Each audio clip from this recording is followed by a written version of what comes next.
Dear students, +1 കെമിസ്ട്രിയിലെ 7th ചാപ്റ്ററായ equilibrium എന്ന ചാപ്റ്ററിൻ്റെ 2ാമത്തെ ക്ലാസ്സിലേക്ക് എല്ലാവർക്കും സ്വാഗതം. നമ്മൾ ഫസ്റ്റ് ക്ലാസ്സിൽ ജനറലായിട്ട് ഇക്വിലിബ്രിയത്തെ പറ്റിയിട്ടും അതുപോലെ തന്നെ ഇക്വിലിബ്രിയം 2 തരത്തിലുണ്ട് എന്നുള്ളതും അതിൽ തന്നെ ആദ്യത്തെ ടൈപ്പായ ഫിസിക്കൽ ഇക്വിലിബ്രിയത്തെ പറ്റിയിട്ടും അതിൻ്റെ പ്രത്യേകതകളെ പറ്റിയിട്ടുമൊക്കെയാണ് പറഞ്ഞത്. ഇന്ന് നമ്മൾ പഠിക്കാൻ പോകുന്നത് 2ാമത്തെ ടൈപ്പ് ഇക്വിലിബ്രിയമായ കെമിക്കൽ ഇക്വിലിബ്രിയത്തെ പറ്റിയിട്ടാണ്. നമ്മൾ കഴിഞ്ഞ ദിവസം കണ്ട ഫിസിക്കൽ ഇക്വിലിബ്രിയം എന്ന് പറയുന്നത് നമുക്കറിയാം, ഫിസിക്കൽ ചേഞ്ചസുമായി റിലേറ്റ് ചെയ്തിട്ടാണ് ആ ഇക്വിലിബ്രിയം വരുന്നത്. അതേസമയം നമ്മളിന്ന് പഠിക്കാൻ പോകുന്ന കെമിക്കൽ ഇക്വിലിബ്രിയം എന്ന് പറയുന്നത് കെമിക്കൽ ചേഞ്ചസുമായി റിലേറ്റ് ചെയ്തിട്ട് വരുന്ന ഇക്വിലിബ്രിയമാണ്. നമുക്കൊരു എക്സാമ്പിൾ എടുത്താൽ, നൈട്രജൻ ഹൈഡ്രജനുമായിട്ട് ചേർന്നിട്ട് അമോണിയ ഉണ്ടാവുന്ന process N2 + 3H2 gives 2NH3. നൈട്രജനും ഹൈഡ്രജനും ചേർന്ന് അമോണിയ ഉണ്ടാകുന്ന ഈ ഒരു പ്രോസസ്സ് ഹേബർ പ്രോസസ്സ് എന്ന് പറയും. ഈ ഹേബർ പ്രോസസ്സിൽ ഇതൊരു കെമിക്കൽ ചേഞ്ചാണ്. നൈട്രജനും ഹൈഡ്രജനും ചേർന്ന് അമോണിയ ഉണ്ടാകുന്നു. അതായത് റിയാക്റ്റൻസ് പ്രോഡക്ട്സ് ആയിട്ട് മാറുന്നു. ഇപ്പോൾ ഇവിടെ നൈട്രജനും ഹൈഡ്രജനുമാണ് റിയാക്റ്റൻസ്, പ്രോഡക്റ്റായിട്ട് വരുന്നത് അമോണിയാണ്. ഇവിടെ ഈ ഒരു സിസ്റ്റത്തിൽ ഇതൊരു ക്ലോസ്ഡ് കണ്ടെയ്നറിനകത്താണ് നടക്കുന്നത് എങ്കിൽ ഈ സിസ്റ്റം ഒരു ഇക്വിലിബ്രിയത്തിൽ എത്തിച്ചേരും. ആ ഇക്വിലിബ്രിയത്തിൽ എത്തിച്ചേരുന്നത് എപ്പോഴാണെന്ന് ചോദിച്ചാൽ, ഇവിടെ ഈ റിയാക്റ്റൻസ് നൈട്രജനും ഹൈഡ്രജനും ചേർന്ന് അമോണിയ ഉണ്ടാവുന്ന പ്രോസസ്സ്, അതായത് ഇവിടെ അത് ഫോർവേഡ് റിയാക്ഷൻ, ഈ ഫോർവേഡ് റിയാക്ഷനും അതുപോലെ അമോണിയ ഡീകമ്പോസ് ചെയ്ത് നൈട്രജനും ഹൈഡ്രജനുമായിട്ട് മാറുന്ന റിയാക്ഷൻ, അതായത് ബാക്ക്വേഡ് റിയാക്ഷൻ, ഈ 2 റിയാക്ഷൻസും ഈക്വൽ റേറ്റിൽ നടക്കുകയാണെങ്കിൽ റിയാക്ഷൻ എന്തിലാണെന്ന് നമുക്ക് പറയാം, ഇക്വിലിബ്രിയത്തിലാണെന്ന് പറയാം. അപ്പോൾ ഇവിടെ 2 തരത്തിൽ നമ്മൾ കഴിഞ്ഞ ദിവസം പറഞ്ഞതുപോലെ ഒരു സിസ്റ്റം ഇക്വിലിബ്രിയത്തിലിരിക്കുമ്പോൾ 2 പ്രോസസ്സുകൾ ഓപ്പോസിറ്റ് ഡയറക്ഷനിൽ നടക്കുന്നുണ്ട് എന്ന് മാത്രമല്ല, ആ 2 പ്രോസസ്സുകളും ഈക്വൽ റേറ്റിൽ നടക്കുന്നു. ഇവിടെ റിയാക്റ്റൻസ് ചേർന്ന് പ്രോഡക്ട്സ് ആകുന്ന ആ പ്രോസസ്സിനെ ഫോർവേഡ് റിയാക്ഷൻ എന്നും, പ്രോഡക്റ്റ് റിയാക്റ്റൻസ് ആയിട്ട് മാറുന്ന പ്രോസസ്സിനെ ബാക്ക്വേഡ് റിയാക്ഷൻ എന്നും പറയും. ഇത് രണ്ടും ഓപ്പോസിറ്റ് ഡയറക്ഷനിലാണ് നടക്കുന്നത്. ഇനി ഈ 2 റിയാക്ഷൻ്റെയും, അതായത് ഫോർവേഡ് റിയാക്ഷൻ്റെയും ബാക്ക്വേഡ് റിയാക്ഷൻ്റെയും റേറ്റ് ഈക്വൽ ആകുമ്പോൾ സിസ്റ്റം എന്തിലെത്തും, ഇക്വിലിബ്രിയത്തിലെത്തും. അങ്ങനെ ഇക്വിലിബ്രിയത്തിൽ എത്തിക്കഴിഞ്ഞാൽ പിന്നെ റിയാക്റ്റൻസിൻ്റെയോ പ്രോഡക്ട്സിൻ്റെയോ കോൺസെൻട്രേഷന് ഒരു ചേഞ്ചും വരുന്നില്ല. ആ കോൺസെൻട്രേഷൻ കോൺസ്റ്റൻ്റ് ആയിട്ട് തന്നെ നിലനിൽക്കും. നമ്മളൊരു ജനറൽ റിയാക്ഷൻ എടുത്തു കഴിഞ്ഞാൽ, ഇപ്പോൾ A+B reactance, A+B gives C+D, ഇങ്ങനെ ഒരു റിയാക്ഷൻ എടുത്തു കഴിഞ്ഞാൽ നമ്മൾ ഈ റിയാക്റ്റൻസിൻ്റെ അല്ലെങ്കിൽ പ്രോഡക്ട്സിൻ്റെ കോൺസെൻട്രേഷൻ, ആ കോൺസെൻട്രേഷൻ വരുന്ന വേരിയേഷൻ നമ്മളൊരു ഗ്രാഫ് വെച്ചിട്ട് സ്റ്റഡി ചെയ്യാം. അപ്പോൾ അവിടെ ഈ പറയുന്ന Y ആക്സിസ്, X ആക്സിൽ നമ്മൾ ടൈം എടുക്കുന്നു, time along X axis and concentration along Y axis. നമ്മൾ ഗ്രാഫ് വരച്ചാൽ വിത്ത് റെസ്പെക്ട് ടു റിയാക്റ്റൻ്റ് ഏതൊക്കെയാണ്, ഒന്നുകിൽ A അല്ലെങ്കിൽ B. A അല്ലെങ്കിൽ B യെ ബേസ് ആയിട്ട് പറയുമ്പോൾ 0 ടൈമിൽ മാക്സിമം കോൺസെൻട്രേഷൻ, സമയം കഴിയുന്നതിനനുസരിച്ച് റിയാക്റ്റൻസിൻ്റെ കോൺസെൻട്രേഷൻ കുറഞ്ഞു വരുന്നു. റിയാക്റ്റൻസ് പ്രോഡക്റ്റായിട്ട് മാറിക്കൊണ്ടിരിക്കുകയാണ്. അപ്പോൾ സ്വാഭാവികമായിട്ടും റിയാക്റ്റൻസിൻ്റെ കോൺസെൻട്രേഷൻ കുറഞ്ഞു വന്ന് ഒരു പ്രത്യേക സ്റ്റേജ് കഴിയുമ്പോൾ കോൺസെൻട്രേഷൻ കോൺസ്റ്റൻ്റ് ആയിട്ട് അങ്ങ് പോകും. അപ്പോൾ സിസ്റ്റം എന്തിലെത്തി, ഇക്വിലിബ്രിയത്തിലെത്തി. ഇവിടെ ഇത് കഴിഞ്ഞാൽ ഈ ഒരു പ്രത്യേക സ്റ്റേജ് കഴിഞ്ഞാൽ പിന്നെ കോൺസ്റ്റൻ്റ് ആണ്. അപ്പോൾ സ്വാഭാവികമായിട്ടും സിസ്റ്റം ഇക്വിലിബ്രിയത്തിലെത്തി. അതേസമയം നമ്മൾ with respect to product C അല്ലെങ്കിൽ D നോക്കിക്കഴിഞ്ഞാൽ അവരുടെ കോൺസെൻട്രേഷൻ 0 ടൈമിൽ 0 ആണ്. കാരണം പ്രോഡക്റ്റ് ഇല്ല, റിയാക്റ്റൻസ് മാത്രമേ ഉള്ളൂ. അവിടെ നിന്ന് ഈ പ്രോഡക്റ്റിൻ്റെ കോൺസെൻട്രേഷൻ ഇങ്ങനെ കൂടാൻ തുടങ്ങും. കൂടി ഇങ്ങനെ വന്നിട്ട് നേരത്തെ പറഞ്ഞ പോലെ ഒരു പ്രത്യേക സ്റ്റേജ് എത്തുമ്പോൾ അത് ഇങ്ങനെ കോൺസ്റ്റൻ്റ് ആയിട്ട് പോകും. അപ്പോൾ നോക്കി ഈ ഒരു സ്റ്റേജ്, അപ്പോൾ നേരത്തെ നമ്മൾ കണ്ട ആ അതേ കണ്ടീഷൻ തന്നെയാണ് ഇവിടെയും. ഈ ഒരു പ്രത്യേക ടൈം എത്തുമ്പോൾ സിസ്റ്റം എന്തിലെത്തും? ഈക്വിലിബ്രിയത്തിലെത്തും. ആ ഈക്വിലിബ്രിയത്തിൽ എത്തിക്കഴിഞ്ഞാൽ നോക്കിയേ, റിയാക്റ്റൻസിൻ്റെ കോൺസെൻട്രേഷൻ ഒരു കോൺസ്റ്റൻ്റ് ആണ്, പ്രോഡക്റ്റിൻ്റെ കോൺസെൻട്രേഷനും ഒരു കോൺസ്റ്റൻ്റ് ആണ്. അത് മാറുന്നില്ല, പിന്നെ മാറുന്നില്ല. എത്ര ടൈം പിന്നെ അങ്ങോട്ട് കഴിഞ്ഞാലും ആ കോൺസെൻട്രേഷൻ കോൺസ്റ്റൻ്റ് ആയിട്ട് നിലനിൽക്കും എന്നുള്ളതാണ്. അതാണ് നമ്മൾ ഈക്വിലിബ്രിയത്തെ സൂചിപ്പിക്കുന്നത്. ഈ ആദ്യത്തെ ഈ ഒരു കർവ് സൂചിപ്പിക്കുന്നത് ഇത് വിത്ത് റെസ്പെക്ട് ടു റിയാക്റ്റൻസ് ആണ്. റിയാക്റ്റൻസിനെ ബേസ് ചെയ്തിട്ടാണ് ഈ ഒരു കർവ് വരുന്നത്.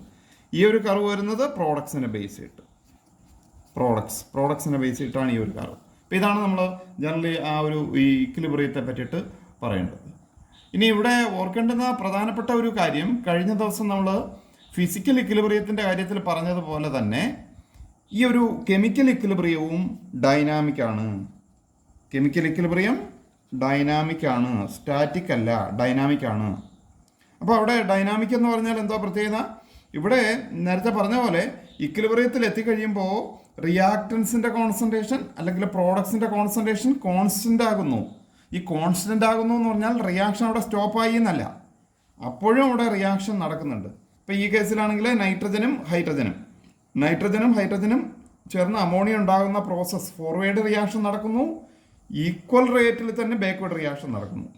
അപ്പോൾ സ്വാഭാവികമായിട്ടും നൈട്രജനും ഹൈഡ്രജനും റിയാക്ട് ചെയ്ത് എത്രത്തോളം പ്രോഡക്റ്റ് ആകുന്നോ അത്രത്തോളം ഹൈഡ്രജനും തന്നെ അവിടെ പ്രോഡക്റ്റ് ഡീകമ്പോസ് ചെയ്ത് ഉണ്ടാകുന്നുണ്ട്. അപ്പോൾ അതുകൊണ്ട് തന്നെ നൈട്രജൻ്റെയോ ഹൈഡ്രജൻ്റെയോ ഒക്കെ കോൺസെൻട്രേഷൻ എങ്ങനെയായിരിക്കും? കോൺസ്റ്റൻ്റ് ആയിട്ടിരിക്കും. അതുപോലെ തന്നെയാണ് അമോണിയയുടെ പ്രോഡക്റ്റിൻ്റെ കാര്യവും. പ്രോഡക്റ്റ് ഡീകമ്പോസ് ചെയ്ത് ബാക്ക്വേർഡ് റിയാക്ഷൻ വഴി ഡീകമ്പോസ് ചെയ്ത് നൈട്രജനും ഹൈഡ്രജനുമായിട്ട് മാറുന്ന അതേ റേറ്റിൽ തന്നെ പ്രോഡക്റ്റ് അവിടെ ഉണ്ടാകുകയാണ്. അപ്പോൾ അതുകൊണ്ട് തന്നെ പ്രോഡക്റ്റിൻ്റെ കോൺസെൻട്രേഷൻ എങ്ങനെയായിരിക്കും? അത് കോൺസ്റ്റൻ്റ് ആയിട്ട് ഇരിക്കും. അപ്പോൾ ഇക്വിലിബ്രിയം അവിടെ അപ്പോഴും ഇക്വിലിബ്രിയത്തിൽ എത്തിക്കഴിഞ്ഞാൽ പോലും സിസ്റ്റത്തിൽ പ്രോസസ്സ് നടക്കുന്നുണ്ട്, അതായത് അത് ഡൈനാമിക് ആണ്. ഈ ഡൈനാമിക് നേച്ചർ സ്റ്റഡി നടക്കുന്നത് നമ്മൾ ഈ നൈട്രജനും ഹൈഡ്രജനും തമ്മിലുള്ള ഈ ഹേബർ പ്രോസസ്സിൽ തന്നെ നമുക്ക് ഹൈഡ്രജന് പകരം ഡ്യൂട്ടീരിയം ഒക്കെ ഉപയോഗിച്ചിട്ടുള്ള സ്റ്റഡി ഉണ്ട്. ആ സ്റ്റഡിയുടെ സഹായത്തോടെ റിയാക്ഷൻ ഡൈനാമിക് ആണെന്ന് നമുക്ക് പ്രൂവ് ചെയ്യാൻ പറ്റും. ഇപ്പോൾ ഇവിടെ നമ്മൾ നൈട്രജനും ഹൈഡ്രജനും ചേർന്ന് അമോണിയ എടുത്തതുപോലെ നമുക്ക് ഈ ഹൈഡ്രജന് പകരം ഹൈഡ്രജൻ്റെ ഐസോട്ടോപ്പായ ഡ്യൂട്ടീരിയം എടുക്കാം, D2 എടുക്കാം. അപ്പോൾ D2 എടുക്കുമ്പോൾ അവിടെ വരുന്നത് എന്തുവാണ്? നൈട്രജൻ N2 പ്ലസ് 3D2 എന്ന് വരും. 3D2 gives 2ND3. ഇങ്ങനെയായിരിക്കും അവിടെ ഇക്വിലിബ്രിയം വരുന്നത്. ഈ കേസിൽ ഇത് ഹൈഡ്രജൻ ഉപയോഗിക്കുമ്പോൾ, ഇത് ഡ്യൂട്ടീരിയം ഉപയോഗിക്കുമ്പോൾ. അപ്പോൾ ഇവിടെ ഈ സിസ്റ്റവും ഇക്വിലിബ്രിയത്തിലായി എന്ന് കരുതുക. ഒരേ ടെമ്പറേച്ചറിലും പ്രഷറിലും എല്ലാ കണ്ടീഷനും ഒരേപോലെ നമ്മൾ കൊടുക്കുന്നു. ഒറ്റ വ്യത്യാസം മാത്രം, ആദ്യത്തെ കേസിൽ ഹൈഡ്രജൻ ഉപയോഗിച്ചു, അതിന് പകരം ഇവിടെ എന്ത് ഉപയോഗിച്ചു? ഡ്യൂട്ടീരിയം ഉപയോഗിച്ചു. ഈ സിസ്റ്റം രണ്ടും ഇക്വിലിബ്രിയത്തിൽ ഇരിക്കും. അപ്പോൾ ഇങ്ങനെ ഇക്വിലിബ്രിയത്തിൽ ഇരിക്കുമ്പോൾ ഇവിടെ ഓരോന്നിൻ്റെയും ഓരോ റിയാക്ടൻ്റെയും അതുപോലെ പ്രോഡക്റ്റിൻ്റെയും ഒക്കെ കോൺസെൻട്രേഷൻ കോൺസ്റ്റൻ്റ് ആയിട്ട് തന്നെ നിലനിൽക്കുന്നു. ഇനി നമ്മളിവിടെ മിക്സ് ചെയ്യുന്നു. ഈ രണ്ട് സിസ്റ്റവും, ഹൈഡ്രജനുള്ള ഈ ഒരു സിസ്റ്റവും അതുപോലെ ഡ്യൂട്ടീരിയം ഉള്ള ഈ ഒരു സിസ്റ്റവും നമ്മൾ മിക്സ് ചെയ്യുന്നു. മിക്സ് ചെയ്ത് കഴിഞ്ഞ് കുറച്ച് നേരം കഴിഞ്ഞാലും, കുറച്ച് നേരം നമ്മളവിടെ ഇങ്ങനെ അനക്കാതെ വെച്ചാലും ഈ സിസ്റ്റം നേരത്തെ ഉള്ളതുപോലെ നൈട്രജൻ്റെയും ഹൈഡ്രജൻ്റെയും അല്ലെങ്കിൽ അമോണിയയുടെയും ഒക്കെ കോൺസെൻട്രേഷൻ പഴയതുപോലെ തന്നെ നിലനിൽക്കും. അപ്പോൾ അതിനർത്ഥം റിയാക്ഷൻ ഒട്ടും നടക്കുന്നില്ല എന്നല്ല, റിയാക്ഷൻ അപ്പോഴും നടക്കുന്നുണ്ട്. അതെങ്ങനെ മനസ്സിലാവും?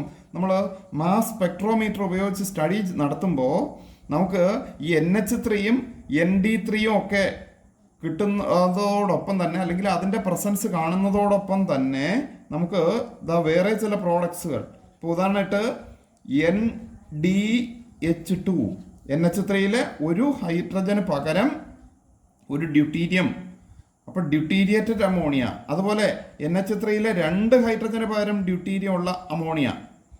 ഇതൊക്കെ കിട്ടും. ഇതൊക്കെ കിട്ടുന്നു എന്ന് പറഞ്ഞാൽ അതിൻ്റെ അർത്ഥം എന്താണ്?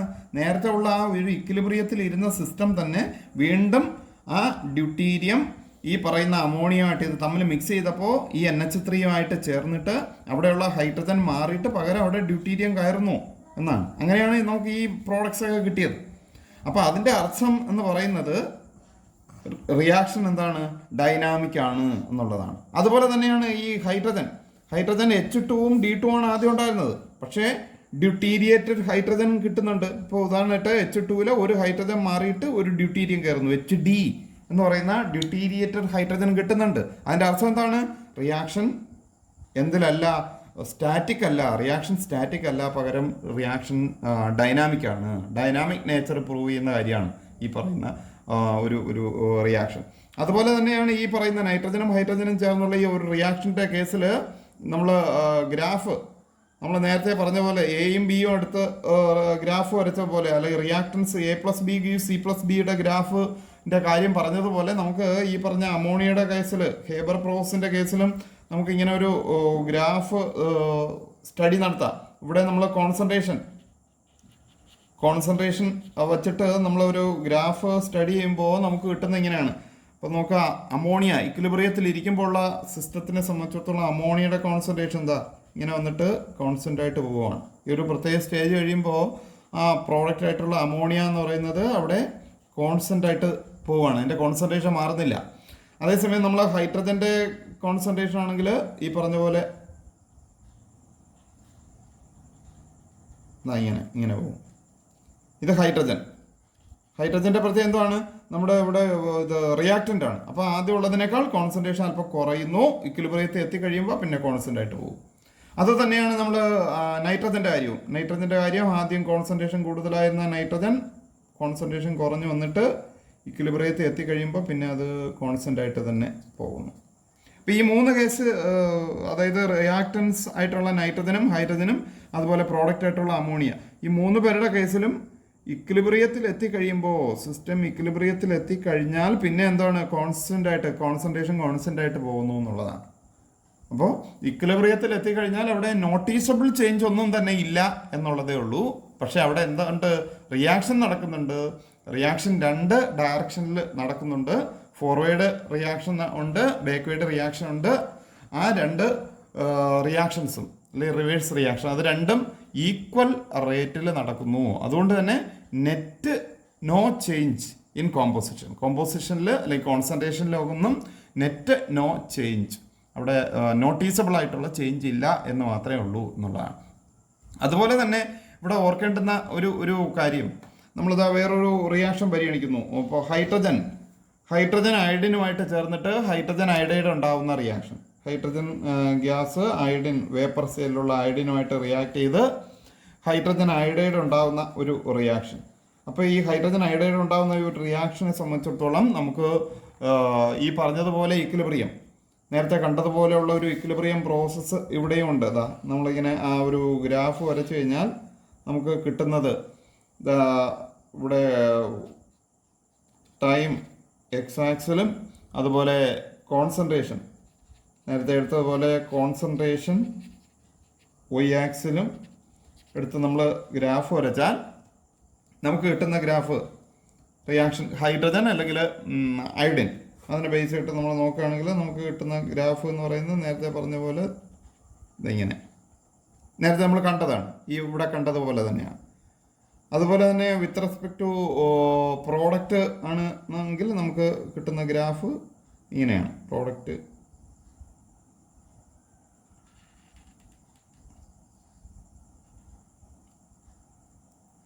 ഇവിടെ ഇത് ഈ സൂചിപ്പിക്കുന്നത് റിയാക്റ്റൻസിനെ ബേസ് ചെയ്തിട്ട്, റിയാക്റ്റൻസ് ഹൈഡ്രജൻ അല്ലെങ്കിൽ അയഡിൻ 0 ടൈമിൽ കോൺസെൻട്രേഷൻ മാക്സിമം. അപ്പോൾ 0 ടൈമിൽ കോൺസെൻട്രേഷൻ മാക്സിമം ആയിട്ടിരുന്ന അവരെ സംബന്ധിച്ചിടത്തോളം അവിടെ അതിൻ്റെ കോൺസെൻട്രേഷൻ കുറഞ്ഞു വന്ന് ഇക്വിലിബ്രിയത്തിൽ എത്തിക്കഴിഞ്ഞപ്പോൾ അത് കോൺസ്റ്റൻ്റ് ആയിട്ട് പോയി. അതുപോലെ തന്നെയാണ് റിയാക്റ്റൻസിനെ ബേസ് ചെയ്തിട്ട് HIA ബേസ് ചെയ്തിട്ട് പറഞ്ഞാൽ ഇത് HIA ബേസ് ചെയ്തിട്ടാണെങ്കിൽ ഇത് H2O I2 HIA ബേസ് ചെയ്തിട്ട് പറഞ്ഞാൽ ഇങ്ങനെയാണ് കൂടി പോയിട്ട് ഒരു ഇക്വിലിബ്രിയത്തിൽ എത്തിക്കഴിയുമ്പോൾ കോൺസ്റ്റൻ്റ് ആയിട്ട് പോകും. ഇനി ഈ ഇക്വിലിബ്രിയം നമ്മളിവിടെ ഹൈഡ്രജൻ അയഡിൻ ഇത് രണ്ടിൽ നിന്നാണ് സ്റ്റാർട്ട് ചെയ്ത് ഇക്വിലിബ്രിയത്തിലേക്ക് എത്തിയത്. ഈ ഇക്വിലിബ്രിയം നമുക്ക് വേണമെങ്കിൽ റിവേഴ്സ് ഡയറക്ഷനിൽ അതല്ലെങ്കിൽ ഈ സൈഡിൽ നിന്ന് വേണമെങ്കിൽ നമുക്ക് ഇക്വിലിബ്രിയത്തിലേക്ക് എത്തിച്ചേരാം. അതായത് പ്രോഡക്റ്റ് സൈഡിൽ നിന്ന്, അതായത് നേരിട്ട് നമ്മൾ എന്തെടുക്കുന്നു, ഹൈഡ്രജൻ അയഡൈഡ് എടുക്കുന്നു. ഇവിടെ നമ്മൾ ആദ്യം സ്റ്റാർട്ട് ചെയ്തത് ഹൈഡ്രജനും അയഡിനും എടുത്ത് റിയാക്ഷൻ നടന്ന് ഹൈഡ്രജൻ അയഡൈഡ് ആയി. ഇതേ റിയാക്ഷൻ നമുക്ക് നേരെ തിരിച്ചു തുടങ്ങാം. ഈ ഡയറക്ഷനിൽ നിന്ന് തുടങ്ങാം. ഹൈഡ്രജൻ അയഡൈഡ് എടുത്തിട്ട് അത് ഹൈഡ്രജൻ അയഡൈനും ആയിട്ട് മാറുന്നു. അങ്ങനെയുള്ള കേസിലാണെങ്കിൽ നമുക്ക് ഇതേ ഗ്രാഫ് എങ്ങനെ വരയ്ക്കാം? ഇതേ ഗ്രാഫ് നമുക്ക് ഇവിടെ നിന്ന് ഇങ്ങനെ നമ്മൾ കാണുന്നു എന്ന് കരുതുക. ഇവിടെ നിന്ന് നമ്മൾ കാണുകയാണെങ്കിൽ ഇതേ ഗ്രാഫ് ദാ ഇവിടെ ഈ കേസിൽ ഹൈഡ്രജൻ അല്ലെങ്കിൽ അയഡിൻ 0 ആണ്. ഇവിടെ 0. ഓക്കെ, ഇവിടെ നിന്ന് തുടങ്ങുമ്പോഴത്തേക്ക് ഹൈഡ്രജൻ അല്ലെങ്കിൽ അയഡിൻ എങ്ങനെയാണ്? ഈ സൈഡിൽ നിന്ന് തുടങ്ങുമ്പോൾ ഹൈഡ്രജൻ അയഡൈഡാണ് ഇനിഷ്യലി എടുക്കുന്നത്. അപ്പോൾ ഹൈഡ്രജനും അയഡിനും ഇല്ല. അതാണ് നമ്മൾ 0 തുടങ്ങിയത്. ഇവിടെ നിന്ന് ഇങ്ങനെ വരുന്നു. അതേസമയം hydrogen iodide with respect to hydrogen iodide ആകുമ്പോഴത്തേക്കുള്ള പ്രത്യേകം എന്താണ്? ഹൈഡ്രജൻ അയഡൈഡ് ആദ്യം 0 ടൈമിൽ ഇവിടെയാണ് ടൈം 0. ഇവിടെ നിന്ന് ഇങ്ങോട്ടാണ് റിയാക്ഷൻ നടക്കുന്നതെന്ന് കരുതുക. അപ്പോൾ സ്വാഭാവികമായിട്ടും 0 ടൈമിൽ മാക്സിമം അവിടെ നിന്ന് ഇങ്ങനെ വന്ന് ഇക്വിലിബ്രിയത്തിൽ എത്തിക്കഴിയുമ്പോൾ പിന്നെ കോൺസ്റ്റൻ്റ് ആയിട്ട്. അപ്പോൾ ഈ ഇടയ്ക്കുള്ള പോയിന്റാണ് നമ്മൾ ഇക്വിലിബ്രിയം എന്ന് പറയുന്നത്. അപ്പോൾ ആദ്യം നമ്മൾ ഇക്വിലിബ്രിയം കണ്ടത് ഈ സൈഡിൽ നിന്നാണ്. ഹൈഡ്രജനും അയഡിനും എടുത്തു, ഹൈഡ്രജൻ അയഡൈഡായി. അതാണ് നമ്മൾ ഈ ഇതിൻ്റെ ഇതിനെ നമ്മളിങ്ങനെ വേണമെങ്കിൽ നമുക്ക് 2 ഹാഫ് ആക്കാം. 2 ഹാഫ് ആക്കുമ്പോൾ ഈ ഹാഫ് ഈ ലെഫ്റ്റ് സൈഡ് സൂചിപ്പിക്കുന്നത് equilibrium attained from this direction, from hydrogen and iodine side. അതേസമയം റൈറ്റ് സൈഡ് സൂചിപ്പിക്കുന്നത് equilibrium from this side, from hydrogen iodide side, from this side. അപ്പോൾ ഇവിടെ നിന്ന് ഇക്വിലിബ്രിയത്തിലേക്ക് എത്തിയ കേസാണ് നമുക്ക് അത് കാണാൻ പറ്റുന്നത്. അപ്പോൾ equilibrium can be attained from either direction.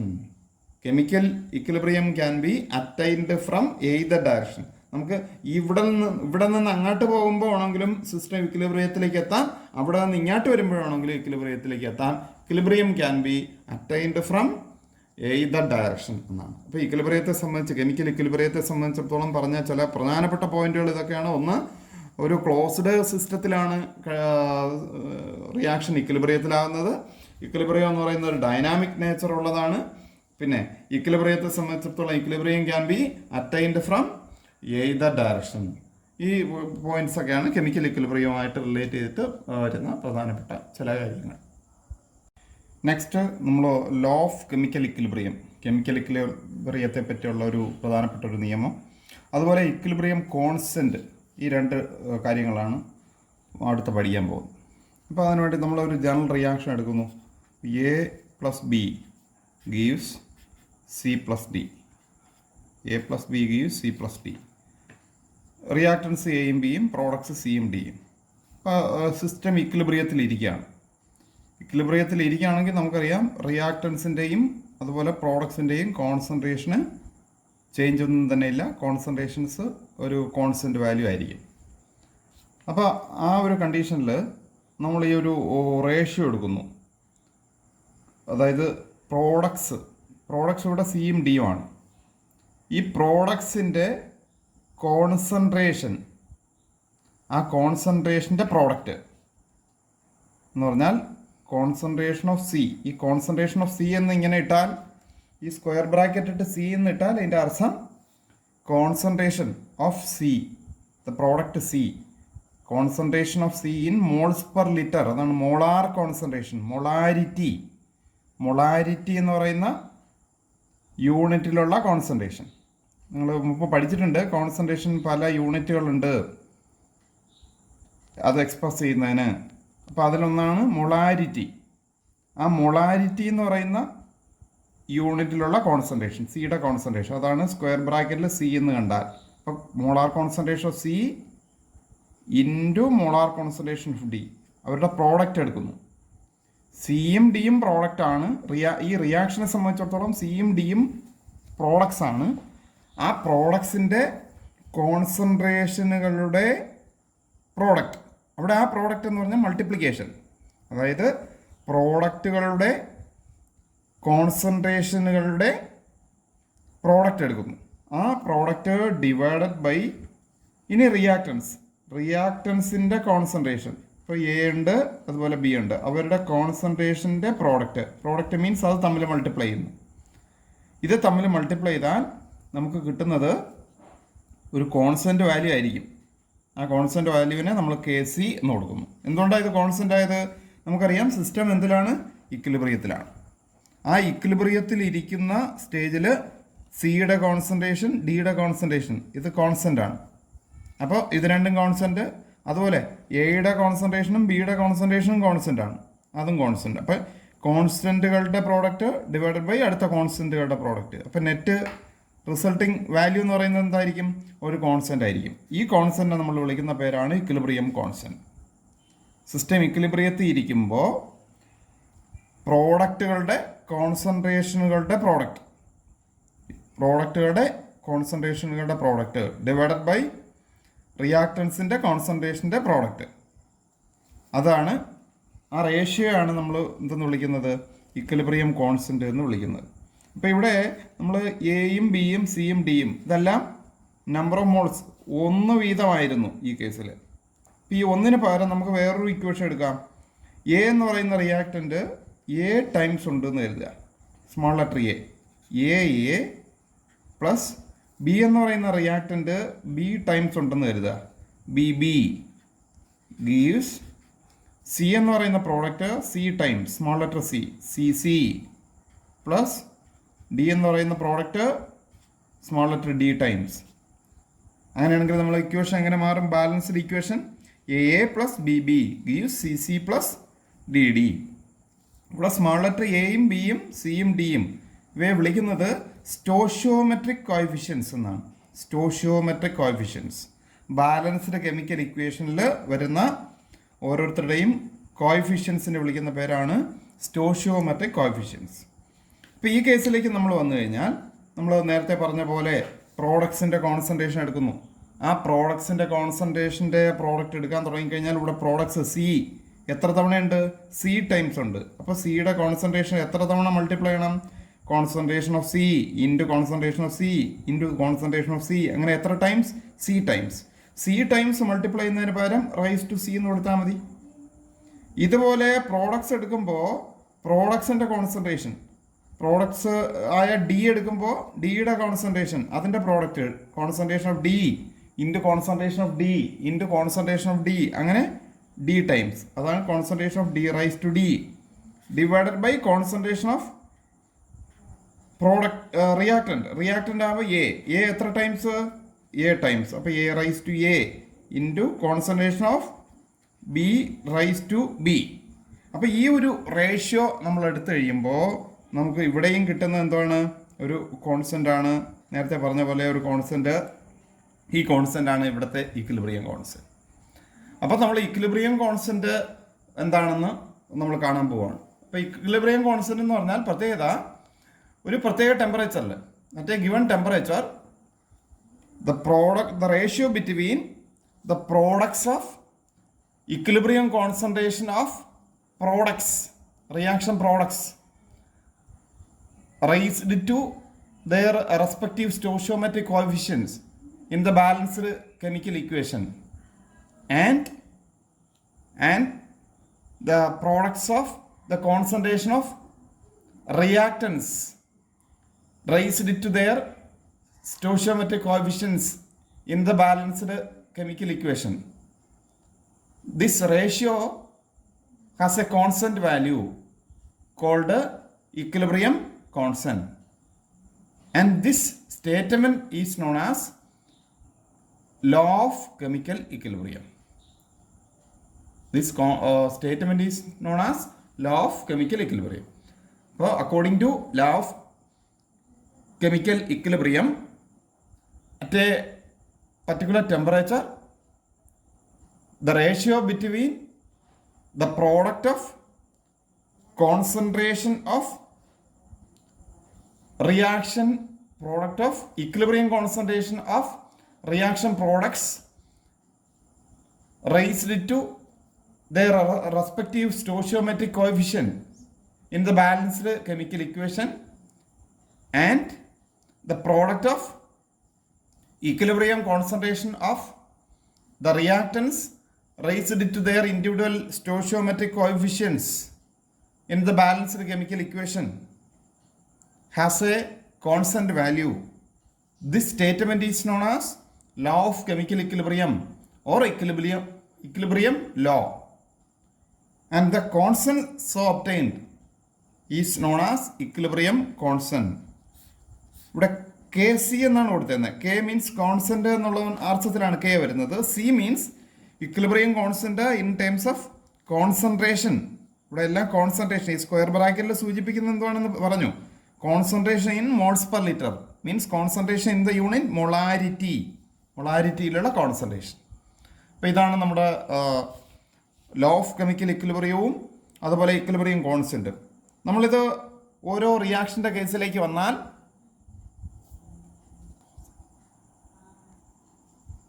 നമുക്ക് ഈ ഒരു റിയാക്ഷൻ നൈട്രജൻ ഹൈഡ്രജനുമായിട്ട് ചേർന്ന് അമോണിയ ഉണ്ടാകുന്ന റിയാക്ഷൻ ഹേബർ പ്രോസസ്സ്, അതിലേക്ക് ആ റിയാക്ഷനിലേക്ക് വന്നാൽ നമുക്ക് ഈ ഇക്വിലിബ്രിയം കോൺസ്റ്റന്റ് എങ്ങനെ കൊടുക്കാം? ഇക്വിലിബ്രിയം കോൺസ്റ്റന്റ് കെ സി കാണുന്നത്, കെ സി ഈക്വൽ ടു ഇവിടെയുള്ള product ammonia NH3, concentration of NH3 raise to ഇവിടെ എത്ര വരും? 2. സ്റ്റോഷിയോമെട്രിക് കോഎഫിഷ്യന്റ് 2 ആണ്. Raise to 2 divided by concentration of nitrogen. Nitrogen ഇവിടെ 1 ആണ്, അപ്പോൾ റൈസ് ടു 1 ആയിട്ട് എഴുതുന്നില്ല. Into concentration of H2 raise to എത്ര വരും? 3 വരും.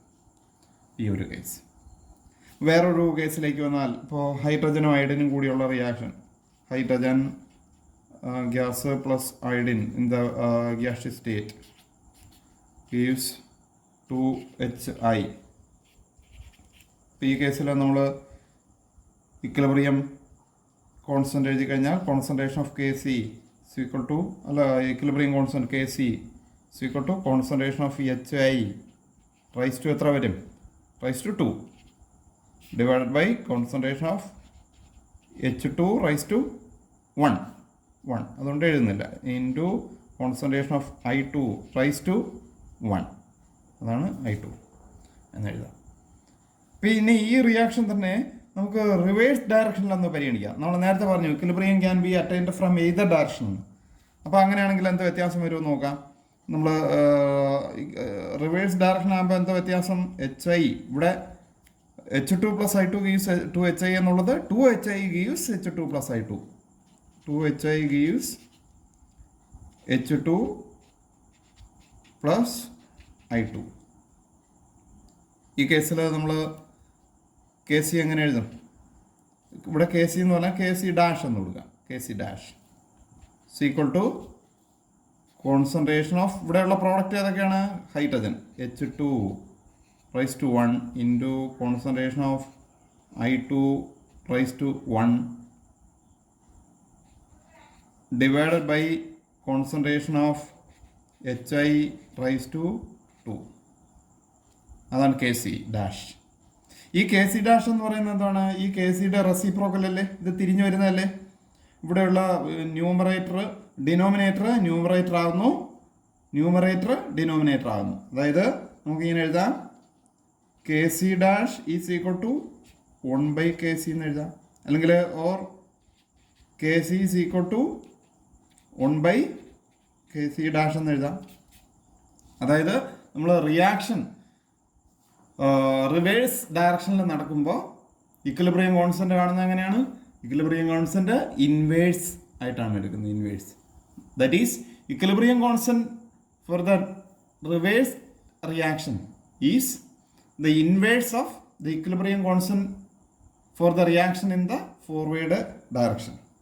അതായത് ഫോർവേഡ് ഡയറക്ഷനിൽ റിയാക്ഷൻ നടക്കുമ്പോൾ ആ ഒരു റിയാക്ഷൻ ഇങ്ങനെ നമ്മൾ പരിഗണിച്ചിട്ട് കിട്ടുന്ന ഇക്വിലിബ്രിയം കോൺസ്റ്റന്റും റിവേഴ്സ് ഡയറക്ഷനിൽ അതേ റിയാക്ഷൻ ഇക്വിലിബ്രിയത്തിലേക്ക് എത്തുമ്പോഴും ഉള്ള ഇക്വിലിബ്രിയം കോൺസ്റ്റന്റുകൾ തമ്മിൽ ഉള്ള ബന്ധം എങ്ങനെയാണ്? ഇൻവേഴ്സ് ആണ്. ഒരെണ്ണത്തിൻ്റെ ഇക്വിലിബ്രിയം കോൺസ്റ്റന്റ് അറിയാമെങ്കിൽ അടുത്തതിൻ്റെ കാണാൻ വേണ്ടി അതിൻ്റെ ഇൻവേഴ്സ് എടുത്താൽ മതി എന്നുള്ളതാണ്. ഓക്കെ. അതുപോലെ മറ്റൊരു റിയാക്ഷൻ നമ്മൾ ഇത് നേരത്തെ കണ്ട H2 plus I2 gives 2HI എന്നുള്ള റിയാക്ഷനിൽ നമ്മൾ സ്റ്റോഷിയോമെട്രിക് കോഎഫിഷ്യൻസ് ഇവിടെ 1 ഇവിടെ 1 ഇവിടെ 2 നമ്മൾ n ടൈംസ് എടുക്കുന്നു എന്ന് കരുതുക. അതായത് NH2 plus NI2 reversible gives n into 2HI n times മൊത്തത്തിൽ വരികയാണ് എന്ന് കരുതുക. അങ്ങനെയാണെങ്കിൽ നമുക്ക് കിട്ടുന്ന ഇക്വിലിബ്രിയം കോൺസ്റ്റന്റ് എത്രയാണെന്ന് ചോദിച്ചാൽ പുതുതായിട്ട് കിട്ടുന്ന ഇക്വിലിബ്രിയം കോൺസ്റ്റന്റ് എന്ന് പറഞ്ഞാൽ നമ്മൾ ആ പുതിയ ഒരു equilibrium constant K C dash എന്നെടുക്കുന്നു എന്ന് കരുതുക. അങ്ങനെ കെ സി ഡാഷ് ആണെങ്കിൽ നമുക്ക് നേരത്തെ ഉള്ള ഇക്വിലിബ്രിയം കോൺസ്റ്റന്റ് കെ സി ആണെങ്കിൽ ആ K C raise to N ആണ്. K C raise to N, പുതിയ ഇക്വിലിബ്രിയം കോൺസ്റ്റന്റ് എന്ന് പറയുന്നത് K C raise to N എന്ന് വരും. അപ്പോൾ നമ്മൾ ഇതുവരെ പറഞ്ഞ കാര്യങ്ങൾ ഒന്നുകൂടി ഒന്ന് പറയുകയാണെങ്കിൽ, നമുക്കിപ്പോൾ ഒരു റിയാക്ഷൻ പരിഗണിക്കുന്നു. A plus B B gives C C plus D D. ഈ ഒരു റിയാക്ഷനെ സംബന്ധിച്ചിടത്തോളം നമ്മൾ ഇതിൻ്റെ ഇക്വിലിബ്രിയം കോൺസ്റ്റന്റ് എഴുതുന്നത് എങ്ങനെയാണ്? കെ സി കാണുന്നത് concentration of C raise to C into concentration of D raise to D divided by concentration of A raise to A into concentration of B raise to B എന്നാണ് K C എഴുതുന്നത്. ഇനി ഈ reaction reverse ഡയറക്ഷനിൽ നടക്കുന്നു എന്ന് കരുതുക. അപ്പോൾ അങ്ങനെയാണെങ്കിൽ C C plus D D gives A plus B B എന്നെഴുതും. അപ്പോൾ അങ്ങനെ വരുമ്പോൾ ഇക്വിലിബ്രിയം കോൺസ്റ്റന്റ്, ഈ റിയാക്ഷനെ സംബന്ധിച്ചിടത്തോളം equilibrium constant K C dash is equal to നമുക്ക് എങ്ങനെ എഴുതാം? 1/kc. ഇൻവേഴ്സ് ആണ് നമ്മൾ പറഞ്ഞു, 1/kc. ഇനി മറ്റൊരു കേസ്, ഈ റിയാക്ഷനെ n ടൈംസ് കൊണ്ടും നമ്മൾ മൾട്ടിപ്ലൈ ചെയ്യുന്നു എന്ന് കരുതുക. n ടൈംസ് കൊണ്ട് മൾട്ടിപ്ലൈ ചെയ്താൽ n into A plus n into B B gives n into C C plus n into D D. n times വരികയാണെന്ന് കരുതുക. അങ്ങനെയാണെങ്കിൽ നമുക്ക് ഈ ഒരു പുതിയ റിയാക്ഷനെ സംബന്ധിച്ചിടത്തോളം equilibrium constant K C two dash എന്ന് കരുതുന്നു. ഇത് നമ്മൾ ഇത് കെ സി കൊടുത്തു, ഇത് കെ സി ഡാഷ് കൊടുത്തു, ഇത് കെ സി ടു ഡാഷ്. ആ K C two dash is equal ഇതിനെ n ടൈംസ് കൊണ്ട് മൾട്ടിപ്ലൈ ചെയ്തപ്പോഴാണ് ഇത് കിട്ടിയത്. അങ്ങനെയാണെങ്കിൽ ഇവിടെയുള്ള K C two dash is equal ഇവിടെയുള്ള ഇക്വിലിബ്രിയം കോൺസ്റ്റന്റ് സീക്വൽ ആദ്യത്തെ ഇക്വിലിബ്രിയം കോൺസ്റ്റന്റ് ആയ K C raise to N. K C raise to N ഇവിടെ n കൊണ്ട് മൾട്ടിപ്ലൈ ചെയ്തപ്പോൾ K C raise to N എന്ന് കിട്ടും. ഇതാണ് ആ ഒരു അത് തമ്മിലുള്ള ഒരു ബന്ധം. ഓക്കെ, നമ്മൾ പുതുതായിട്ട് പറയുന്ന ഇതുമായി റിലേറ്റ് ചെയ്തിട്ടുള്ള ഒരു പ്രധാനപ്പെട്ട time equilibrium constant in gaseous systems. നമ്മളൊരു ഗ്യാഷ്യസ് സിസ്റ്റം പരിഗണിക്കുന്നു. ഇപ്പോൾ ഗ്യാഷ്യസ് സിസ്റ്റം ഒരു റിയാക്ഷൻ ഇതാണ്, നമ്മൾ നേരത്തെ കണ്ട അതേ റിയാക്ഷൻ ഗ്യാഷ്യസ് സ്റ്റേറ്റിൽ A plus B B gives C C plus D D. എന്താണ് നേരത്തെ ഉള്ള അതും ഇതും തമ്മിലുള്ള വ്യത്യാസം? ഇവിടെ റിയാക്ടൻസും പ്രോഡക്ട്സും എല്ലാം ഏത് സ്റ്റേറ്റിലാണ്? ഗ്യാഷ്യസ് സ്റ്റേറ്റിലാണ്. ഈ കേസിലെല്ലാം ഗ്യാഷ്യസ് സ്റ്റേറ്റിലാണ്. അപ്പോൾ ഗ്യാസസിനെ സംബന്ധിച്ചിടത്തോളം നമുക്ക് പറയാൻ പറ്റുന്ന ഒരു ടേം ഉണ്ട്, gas equation P V is equal to N R T എന്ന് പഠിച്ചിട്ടുണ്ട്, ഐഡിയൽ ഗ്യാസ് ഇക്വേഷൻ. അപ്പോൾ അവിടെ നിന്ന് നമുക്ക് എഴുതാൻ പറ്റുന്ന ഒരു ടേം ഇതാണ്, P is equal to N by V into R T. ഈ എൻ ബൈ വി എന്ന് പറഞ്ഞാൽ എന്താണ്? Number of moles divide by volume എന്നാണ്. Number of moles divide by volume means number of moles in unit volume. അതിനാണ് concentration എന്ന് പറയുന്നത്. അപ്പം അങ്ങനെയാണെങ്കിൽ നമുക്ക് പി എന്ന് പറയുന്നത് എങ്ങനെ എഴുതാം? സി ആർ ടി എന്ന് എഴുതാം. C means concentration in moles per litre. Moles divide by volume in litre ആണെങ്കിൽ മോൾസ് പെർ ലിറ്റർ. അതാണ് നമ്മൾ നേരത്തെ സ്ക്വയർ ബ്രാക്കറ്റ് ഇട്ട് കൊടുത്തത്. അപ്പോൾ ഇവിടെ നമ്മൾ ഈ കേസിൽ നമ്മൾ ഇക്വിലിബ്രിയം കോൺസ്റ്റന്റ് എഴുതുകയാണെങ്കിൽ കെ സി ആണെങ്കിൽ നമ്മൾ എങ്ങനെ എഴുതും? നേരത്തെ കണ്ടതുപോലെ concentration of C raise to C നമ്മൾ നേരത്തെ എഴുതിയതാണ്.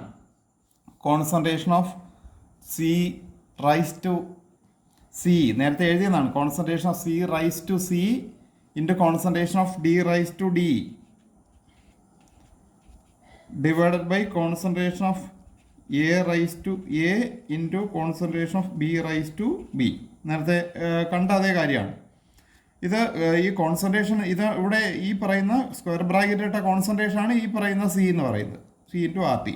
അപ്പം അങ്ങനെയാണെങ്കിൽ നമുക്ക് ഈ കേസിൽ ഇത് കോൺസെൻട്രേഷൻ്റെ ടേമിലുള്ളതാണ്. ഇവിടെ ഓർക്കേണ്ട ഒരു കാര്യം, at constant temperature and pressure, ടെമ്പറേച്ചറും പ്രഷറും കോൺസ്റ്റൻ്റ് ആണെങ്കിൽ ഉള്ളൊരു പ്രത്യേകത, അല്ലെങ്കിൽ അറ്റ് ഒരു കോൺസ്റ്റൻറ്റ് ടെമ്പറേച്ചർ കണ്ടീഷനിൽ വരുമ്പോഴത്തേക്ക് ആർ യൂണിവേഴ്സൽ ഗ്യാസ് കോൺസ്റ്റൻ്റ് ആണ്, ടെമ്പറേച്ചർ കോൺസ്റ്റൻ്റ് ആണ്. അപ്പം അങ്ങനെയാണെങ്കിൽ നമുക്ക് എന്ത് പറയാം? Pressure is directly proportional to concentration. Pressure എന്തിന് പ്രൊപ്പോർഷണലാണ്? കോൺസെൻട്രേഷന് ഡയറക്ട്ലി പ്രൊപ്പോർഷണലാണ് എന്ന് നമുക്ക് പറയാം. പ്രഷർ കോൺസെൻട്രേഷന് ഡയറക്റ്റ്ലി പ്രൊപ്പോർഷണലാണ്. അപ്പം നമുക്ക് പ്രഷറിന് പകരം നമുക്ക് കോൺസെൻട്രേഷന് പകരം പ്രഷറിൻ്റെ ടൈമിൽ വേണമെങ്കിൽ നമുക്കൊരു ഇക്വിലിബ്രിയം കോൺസ്റ്റന്റ് എഴുതാം. അപ്പോൾ ആ ഇക്വിലിബ്രിയം കോൺസ്റ്റന്റ് എഴുതുമ്പോൾ എങ്ങനെ കൊടുക്കും? നമുക്ക് ഗ്യാഷ്യസ് സ്റ്റേറ്റിൻ്റെ കേസിൽ മാത്രം ആപ്ലിക്കബിൾ ആയിട്ടുള്ള ഒരു കേസ് അത് നമുക്ക് ഇങ്ങനെ എഴുതാം, KP എന്ന് എഴുതാം. KP വരുമ്പോഴത്തേക്ക് ഇത് ഇവിടെ കോൺസെൻട്രേഷന് പകരം എന്തെടുക്കും? പ്രഷർ എടുക്കും. ഇപ്പോൾ partial pressure of C raise to C. ഇവിടെ ഓർക്കേണ്ടത് P മീൻസ് പ്രഷർ, ഇവിടെയുള്ള ഈ സി സഫിക്സ് വരുന്ന ഈ ഒരു C means product C, raise to C എന്ന് പറഞ്ഞാൽ ഇവിടെ ഉള്ള സ്റ്റോഷിയോമെട്രിക് കോഎഫിഷ്യൻറ്റ്. അതുപോലെ ഇവിടെ കോൺസെൻട്രേഷന് പകരം ഇവിടെ പാർഷ്യൽ പ്രഷർ, ഇവിടെ സിയുടേത് അടുത്ത അതേപോലെ ഇൻറ്റു ഡിയുടേത് raise to D divide by എയുടേത് partial pressure of A into partial pressure of B raise to B എന്ന് നമ്മൾ കൊടുക്കുക. ഇത് KP എന്ന് പറയും, equilibrium constant in terms of pressure KP. ഇത് KC, ഇത് KP. ഇത് കോൺസെൻട്രേഷൻ്റെ ടൈമിൽ വരുന്നത്, ഇത് പാർഷ്യൽ പ്രഷറിൻ്റെ ടൈമിൽ വരുന്നത്. ഈ പ്രഷറിൻ്റെ ടൈമിലുള്ളത് ആപ്ലിക്കബിൾ ആയിട്ടുള്ള ഏത് കേസിലാണ്? ഗ്യാഷ്യസ് സിസ്റ്റത്തിൻ്റെ കേസിലാണ് എന്നുള്ള. ഇനി നമുക്ക് ഇവർ തമ്മിലുള്ള ഒരു റിലേഷൻ നമുക്ക് നോക്കാം. ഇവിടെ നമുക്ക് ഈ കേസിൽ ഇത് ഇക്വേഷൻ 1 എന്നും ഇത് വേണമെങ്കിൽ ഇക്വേഷൻ 2 എന്നും ഒക്കെ കൊടുക്കാം. അപ്പോൾ അങ്ങനെയാണെങ്കിൽ നമുക്ക് ഈ ഇതിൽ നോക്കിയിട്ട് P = CRT, അങ്ങനെയാണെങ്കിൽ PA എങ്ങനെ എടുക്കാം? PA = CART നമുക്ക് കൊടുക്കാം. CART, അതായത് CART means concentration of C. ആരുടേത്? PA means concentration of C അല്ല, concentration of A into RT, എന്ന് നമുക്ക് കൊടുക്കാം. അതുപോലെ PB ആണെങ്കിലോ, നമുക്ക് ഇവിടെ പറഞ്ഞതുപോലെ PB വരുമ്പോഴത്തേക്ക് concentration of B into RT. അതുപോലെ PC ആണെങ്കിലോ concentration of C into RT. PD ആണെങ്കിൽ concentration of D into RT. ഈ വാല്യൂസ് നമ്മൾ ഇതിലേക്ക് സബ്സ്റ്റിറ്റ്യൂട്ട് ചെയ്ത് കഴിഞ്ഞാൽ നമുക്ക് കിട്ടുന്നത് KP = PCക്ക് പകരം ഈ വാല്യൂ കൊടുക്കുന്നു, concentration of C RT the whole raised to C into PDക്ക് പകരം concentration of T RT the whole raised to D divided by concentration of A RT. PAക്ക് പകരം concentration of A RT the whole raised to A into concentration of B RT the whole raised to B എന്ന് നമുക്ക് കിട്ടും. ഇനി നമ്മൾ ഇതിലേക്ക് വന്നാൽ KP = ഇത് concentration of C raised to C into concentration of D raised to D.